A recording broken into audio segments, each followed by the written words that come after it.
Hello friends, YouTube channel पर आप सभी का स्वागत है। आज की वीडियो में बताऊंगा कि भी जो साथी 44 एडी की स्कीम के तहत अपनी इनकम टैक्स की रिटर्न जो भरना चाहते हैं वो किस प्रकार से इस स्कीम का लाभ उठा सकते हैं और अपने जो अनुमानित लाभ है वो किस प्रकार से कैलकुलेट कर सकते हैं।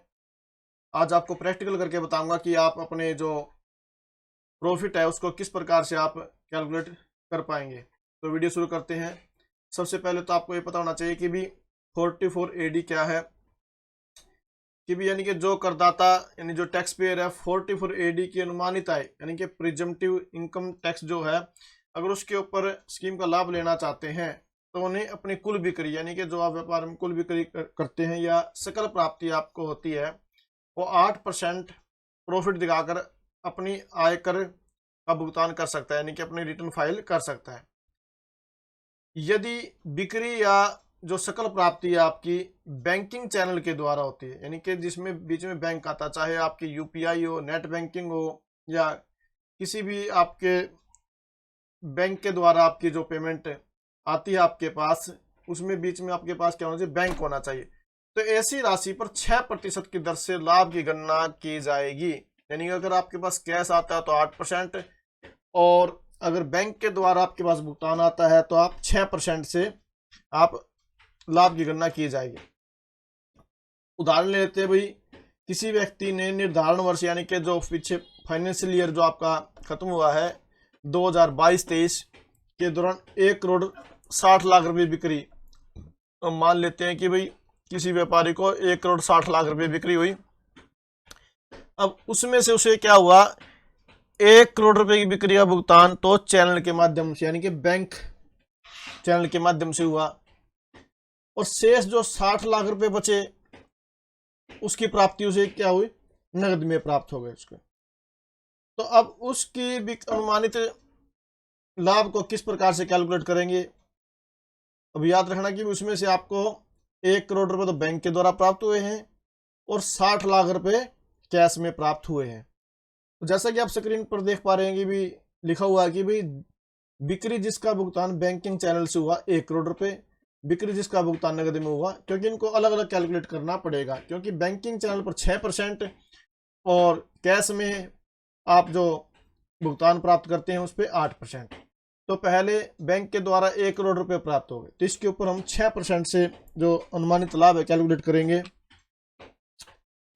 तो किस प्रकार से करोगे आप,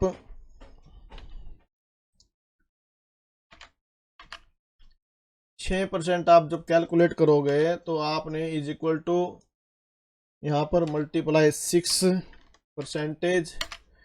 तो 6 लाख रुपए आपके जो बैंकिंग चैनल के द्वारा 1 करोड़ रुपए प्राप्त हुए, तो उसके ऊपर मान लिया कि 6 लाख रुपए प्रॉफिट हुआ है अगर बैंक से। अब अभी भी दूसरा जो, अब 60 लाख रुपए आपको कैश में भुगतान प्राप्त हुआ है, तो इसके ऊपर किस प्रकार से कैलकुलेट करेंगे हम, इसके ऊपर करना पड़ेगा 8% के हिसाब से। तो इज इक्वल टू 60 लाख रुपए मल्टीपल बाय 8%, तो कितने आ गई है, 4,80,000 रुपए इसके ऊपर आपके 8% के हिसाब से कैलकुलेट हो गए हैं। तो अब इनको टोटल कर लीजिए आप। टोटल हम करेंगे इज इक्वल टू सम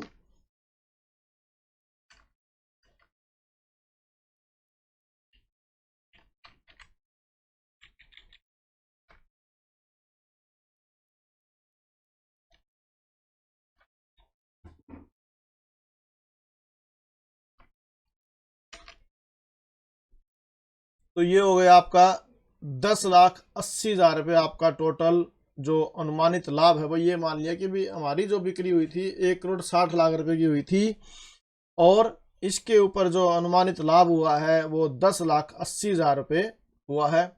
अब इसके ऊपर जो इनकम टैक्स कैलकुलेट होना है, इसके ऊपर इनकम टैक्स कैलकुलेट हो जाएगा। इसके ऊपर जो स्लैब रेट है वो लगा के इसके ऊपर टैक्स भर सकते हैं। अब इसका बेनिफिट क्या होगा कि भाई स्कीम का लाभ जो लेते हैं जो साथी भाई इस स्कीम का 44AD स्कीम का जो लाभ लेना चाहते हैं, अब उन्हें क्या लाभ होगा कि भाई 44A के तहत तो पहले क्या था भाई, व्यापार में पेशा करने वाले करदाताओं को बुक्स ऑफ अकाउंट्स मेंटेन करने होते हैं, जिन्हें ऑडिट कराना होता है। उन्हें तो पूरा पूरा जो पेमेंट है, रिसिप्ट है, खर्चे हैं, सबके जो बिल है, बाउचर है, वो सब आपको मेंटेन करने पड़ेंगे। सेल है, परचेज है, टोटल आपको मेंटेन करने पड़ेंगे। लेकिन यदि कोई व्यक्ति 44AD की स्कीम का लाभ लेना चाहता है तो उसे बुक्स ऑफ अकाउंट्स मेंटेन करने की आवश्यकता नहीं है। क्या है भी, उसे केवल अपनी जो बिक्री हुई उसके ऊपर क्या हुआ, जितना भी उसका प्रॉफिट हुआ, अगर कैश में प्राप्त हुआ तो 8%, बैंक के द्वारा अगर उसकी बिक्री होती है तो 6% अपना कैलकुलेट करो और इनकम टैक्स की रिटर्न फाइल कर दो। अब इसमें ये नहीं कि भाई जब आप ऑडिट करवाते तो आपको क्या है, खर्चों का जो भुगतान होता है उसके भी बेनिफिट मिलते हैं, लेकिन इस स्कीम में आपको ये लाभ नहीं होगा कि भाई यदि कोई व्यक्ति धारा 44AD की स्कीम का लाभ लेना चाहता है तो उसके द्वारा किए गए व्यापारिक खर्चे स्वीकृत करने अस्वीकृत करने का कोई प्रश्न ही नहीं उठता, क्योंकि उसके अंदर सीधा बताया गया भी आपकी जितनी बिक्री है उस पर आप अपना 8% या 6% कैलकुलेट करो और अपनी इनकम टैक्स की रिटर्न फाइल कर दो।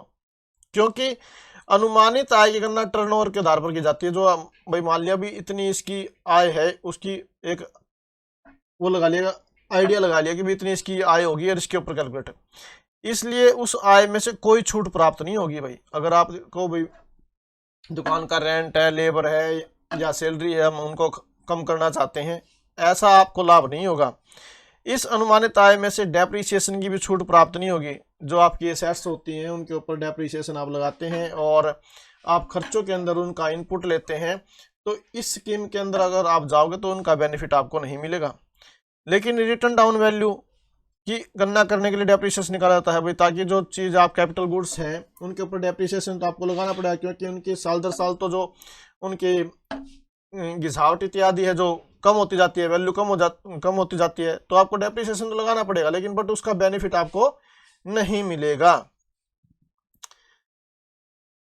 और ये तो इंडिविजुअल में। और पार्टनरशिप फर्म के मामले में पार्टनर को चुकाए गए वेतन जो सैलरी पार्टनर को दी जाती है एवं ब्याज की भी कोई छूट प्राप्त नहीं होगी। जो ब्याज दिया जाता है, इंटरेस्ट दिया जाता है पार्टनर की पूंजी पर, और उनको जो सैलरी दी जाती है उसके अंदर भी कोई छूट प्राप्त नहीं होगी अगर 44AD के तहत कोई अपनी ITR रिटर्न फाइल करता है।